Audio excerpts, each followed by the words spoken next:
Welcome back to Smok'n Jay's Garage. We are here today with the CZ Shadow 2. This is the compact. Had a little bit of trouble finding these because they seem to be out of stock everywhere. But I had an opportunity to get two of them. One's actually not mine. One of them is my tactical advisor's.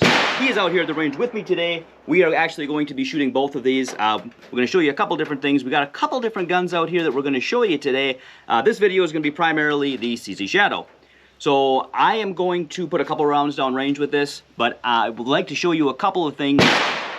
Basically, this is the exact same gun as what the CZ Shadow 2 is, with the exception of a little bit shorter barrel and your magazine well is a little bit shorter.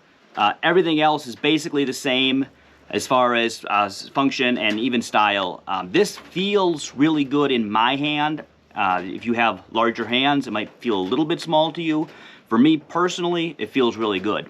Very well balanced as well. We're going to put a couple of rounds down range. I got a couple of magazines here loaded up, and we'll show you what our target looks like in just a second here. All right, now we have a couple of magazines loaded up.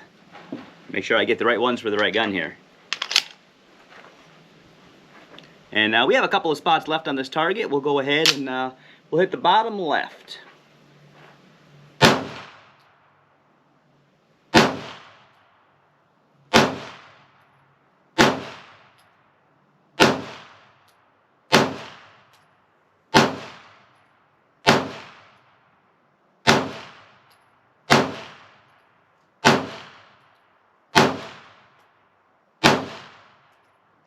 I got one, I got two way off.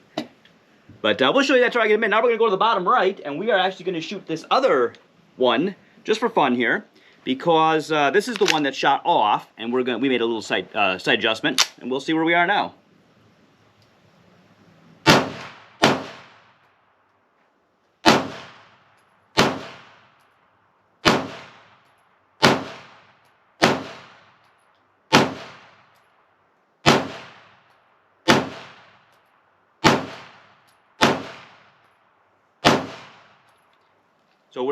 So we brought the sights up a little bit on that one. We're still a little bit off, but we still have a good group. And I'm going to show you these targets here real quick. Now, I had a couple go off a little bit faster than what I anticipated. I've got two here, so this is with mine. Two here that we're not going to try to knock those out, because I've mentioned before in my videos, I always I can usually get a pretty good group, and then I've always got one or two flyers. And I know that's me, that's not the gun. I had a couple, this one was already here. Both these were already here, so this is my group. On this one, you can still see from where we were before, right here, we moved it up. I went 2 clicks. We moved our group up a little bit. Not a bad group. We're going to get better, obviously, and we'll move those sights up just a little bit. But you can see that even with my shooting, and, things are subject, obviously, because there's obviously way better shooters out there than me. But the gun itself, shooting really good, even with somebody like me behind it. So I'm happy about that. I like the way that it feels, and I like the way that it shoots. It's got a nice, clean, crisp break on the trigger.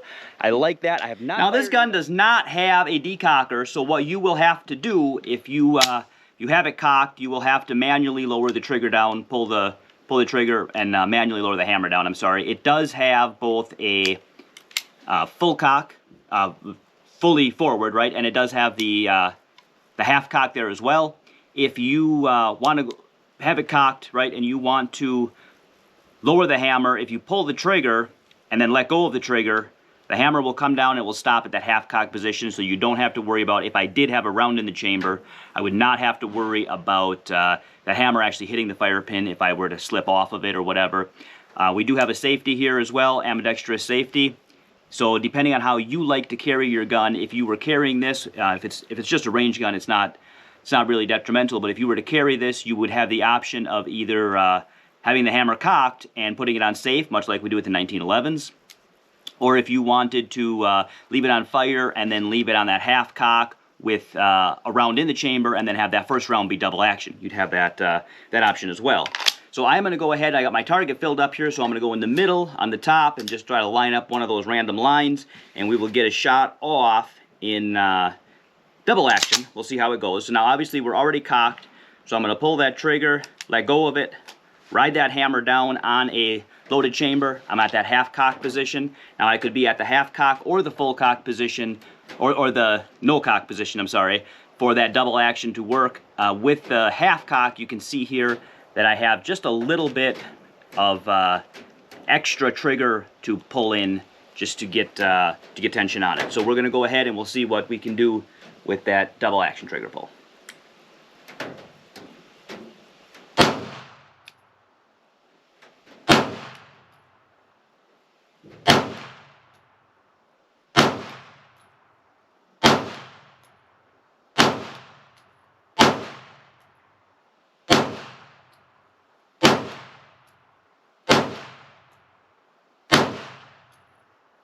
All right, I have a good group. That first shot that I shot with the double action, I probably should have stopped right there and showed you where that hit, but for me, it was low and to the right. So, and again, you got a harder trigger pull. It's a little bit harder to stay on target while you're pulling that tighter trigger pull. So just go ahead and see where yours shoots or where you shoot with that, so that you know your first shot might be a little bit different because of that double action trigger. But I am really liking this gun. I'm going to put a couple more rounds down range with it myself, get a little more comfortable with it, and then we'll get back in the video and show you the things that I do or do not like about it.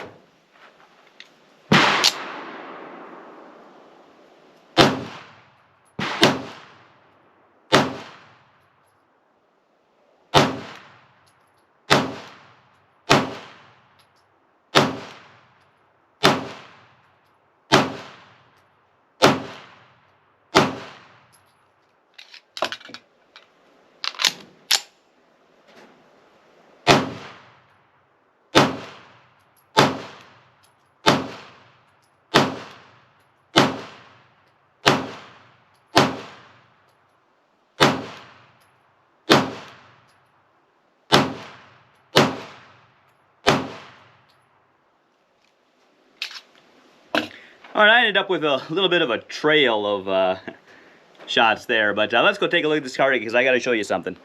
So those two magazines that I just did, I'm a little bit all over here. So off camera, I was doing some shooting. Obviously, our target was pretty full, so I'm kind of hitting out points here and stuff. From the 15-yard line, I'm at 15 yards right now.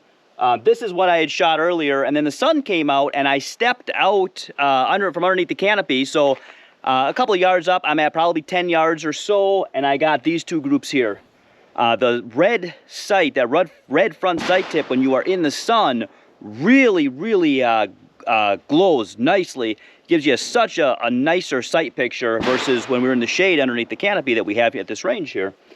So really nice tight groups, and I felt like I was shooting these faster as well, just because that front sight really gave me a clear spot to shoot. So I like that.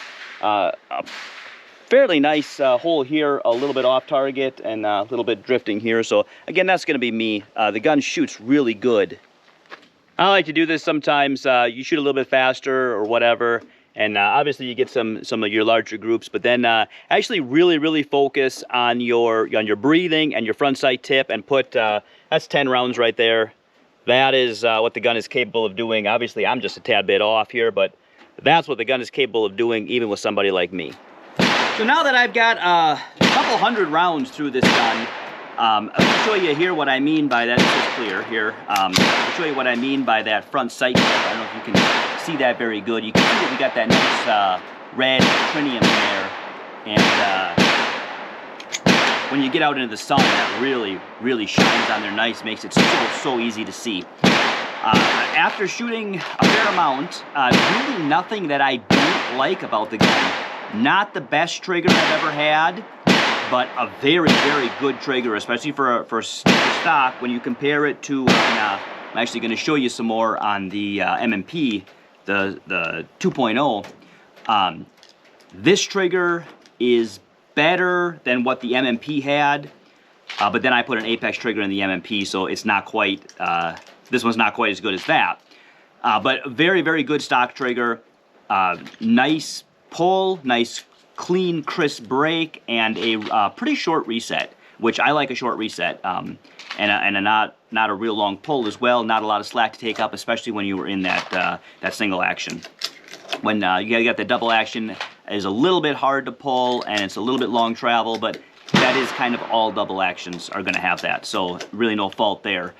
To my knowledge, this is very possibly one of the only compact guns that has the rail on it, especially from CZ. I don't think CZ makes any other compacts with the rail on it. Now, some people put a light on it. I don't really see a whole lot of value in that personally, but that's going to be subject to, you know, what you use your gun for and that kind of stuff. As far as looks and comfort, again, that's going to be subject. I've got smaller hands, so this smaller frame fits me great. I like the way the gun looks. I like the way the gun feels. I really have no complaints about this for roughly $1,200, depending on where you're shopping. This is a great value. This gun shoots really good. We have between the two guns. Remember, we've got the second one over here as well. So between these two guns, we've got several hundred rounds downrange with both of them. This one needed more sight adjustment. This one was closer out of the box. Adjustable sight, so it's not a big deal. Grab your screwdriver and turn it a couple of clicks. No big deal. No jams, no failures to feed, nothing. Both of them shooting really, really good. I am really happy. $1,200 nowadays is really not that much for a gun, and this one shoots amazing. So if you are in the market for a CZ Shadow 2, particularly the compact, I suspect that the full size is going to shoot very similar, but I don't have one to compare it to. Go ahead and check this out, especially if you're looking for something smaller. I think you're going to be just as happy with this as I am. If you're watching this channel for the first time and you haven't already, and you want to, boom, please subscribe.